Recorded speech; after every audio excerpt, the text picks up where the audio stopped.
René Guénon, les principes du calcul infinitésimal. Chapitre 23.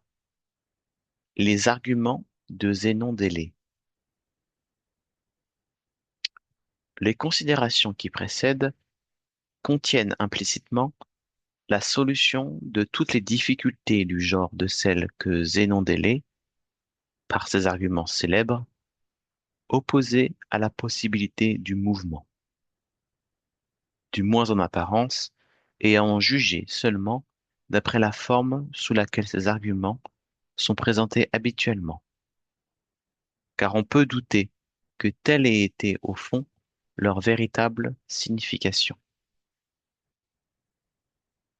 Il est peu vraisemblable, en effet, que Zénon ait eu réellement l'intention de nier le mouvement.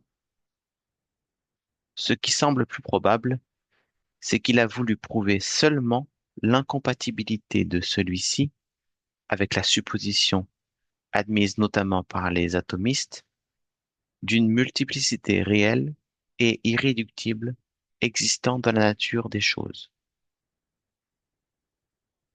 C'est donc contre cette multiplicité même, ainsi conçue, que ces arguments, à l'origine, devaient être dirigés en réalité. Nous ne disons pas contre toute multiplicité, car il va de soi que la multiplicité existe aussi dans son ordre, tout aussi bien que le mouvement, qui d'ailleurs, comme tout changement de quelque genre que ce soit, la suppose nécessairement. Mais de même que le mouvement, en raison de son caractère de modification transitoire et momentanée, ne saurait se suffire à lui-même et ne serait qu'une pure illusion s'il ne se rattachait à un principe supérieur, transcendant par rapport à lui, tel que le moteur immobile d'Aristote. De même, la multiplicité serait véritablement inexistante si elle était réduite à elle-même et si elle ne procédait de l'unité, ainsi que nous en avons une image mathématique, comme nous l'avons vu dans la formation de la série des nombres. De plus, la supposition d'une multiplicité irréductible exclut forcément toute liaison réelle entre les éléments des choses, et par conséquent toute continuité, car la continuité n'est qu'un cas particulier ou une forme spéciale d'une liaison. Précisément, l'atomisme, comme nous l'avons déjà dit précédemment, implique nécessairement la discontinuité de toute chose. C'est avec cette discontinuité que, en définitive, le mouvement est réellement incompatible. Et nous allons voir que c'est bien ce que montrent en effet les arguments de Zénon.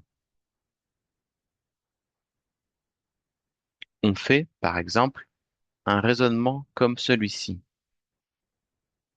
Un mobile ne pourra jamais passer d'une position à une autre parce que entre ces deux positions, si rapprochées soient-elles, il y en aura toujours, dit-on, une infinité d'autres, qui devront être parcourues successivement dans le cours du mouvement, et quel que soit le temps employé pour les parcourir, cette infinité ne pourra jamais être épuisée.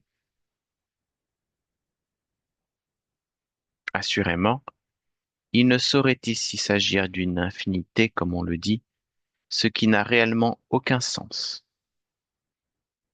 Mais il n'en est pas moins vrai qu'il y a lieu de considérer, dans tout intervalle, une indéfinité véritable de position du mobile. Indéfinité qui ne peut en effet être épuisée de cette façon analytique, consistant à les occuper distinctement une à une, comme on prendrait un à un les termes d'une série discontinue. Seulement, c'est cette conception même du mouvement qui est erronée. car elle revient en somme à regarder le continu comme composé de points ou de derniers éléments indivisibles, de même que dans la conception des corps comme composés d'atomes. Et cela revient à dire qu'en réalité, il n'y a pas de continu, car qu'il s'agisse de points ou d'atomes, ces derniers éléments ne peuvent être que discontinus. Il est d'ailleurs vrai que sans continuité, il n'y aurait pas de mouvement possible. Et c'est là tout ce que cet argument prouve effectivement.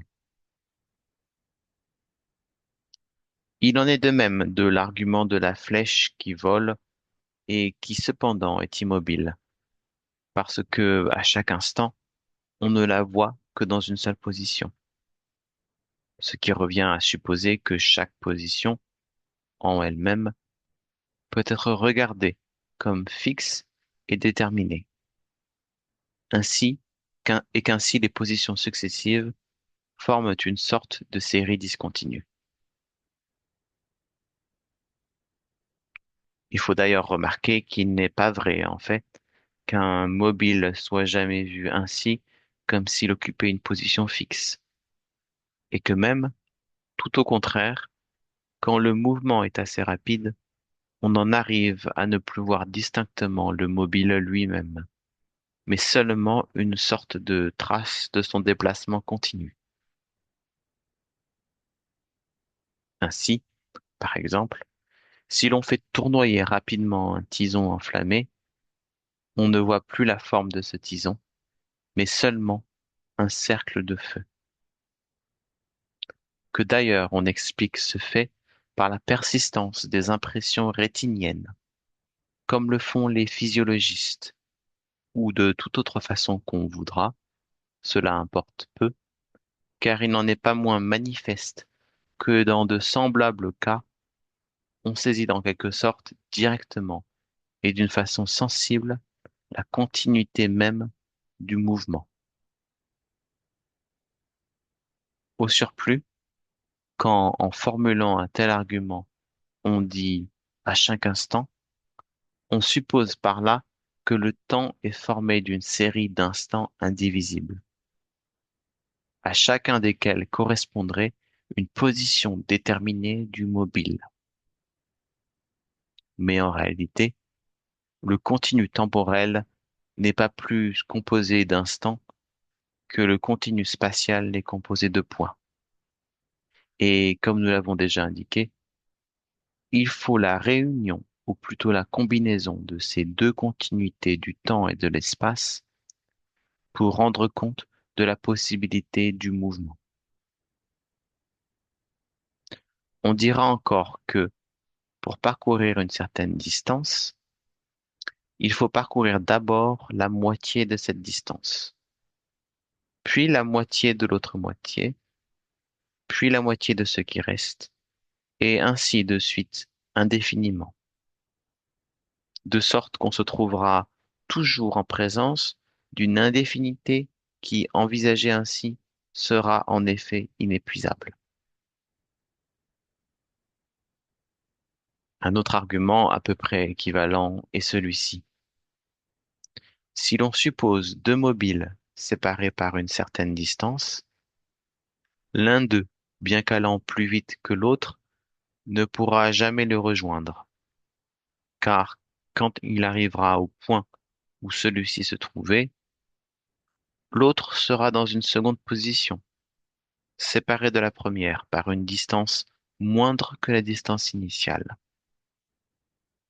Quand il arrivera à cette seconde position, l'autre sera dans une troisième, séparé de la seconde par une distance encore moindre, et ainsi de suite indéfiniment, si bien que la distance entre ces deux mobiles, quoique décroissant toujours, ne deviendra jamais nulle.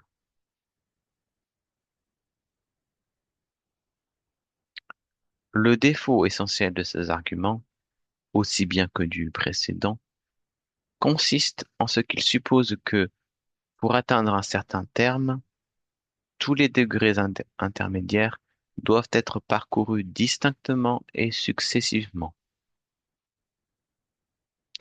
Or, il arrive de deux choses l'une, ou le mouvement considéré est véritablement continu, et alors il ne peut pas être décomposé de cette façon, puisque le continu n'a pas de derniers éléments, ou il se compose d'une succession discontinue, ou pouvant tout au moins être considéré comme tel, d'intervalles dont chacun a une grandeur déterminée, comme les pas d'un homme en marche. Et alors la considération de ces intervalles supprime évidemment celle de toutes les positions intermédiaires possibles, qui n'ont pas à être parcourues effectivement comme autant d'étapes distinctes.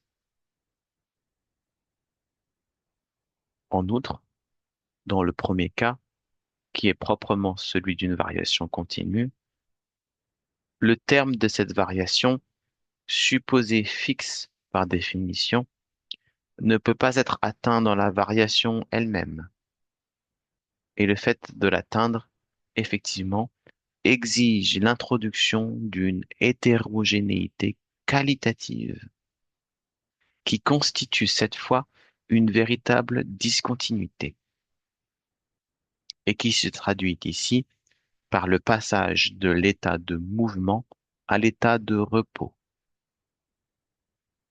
Ceci nous ramène à la question du passage à la limite dont nous devons encore achever de préciser la véritable notion.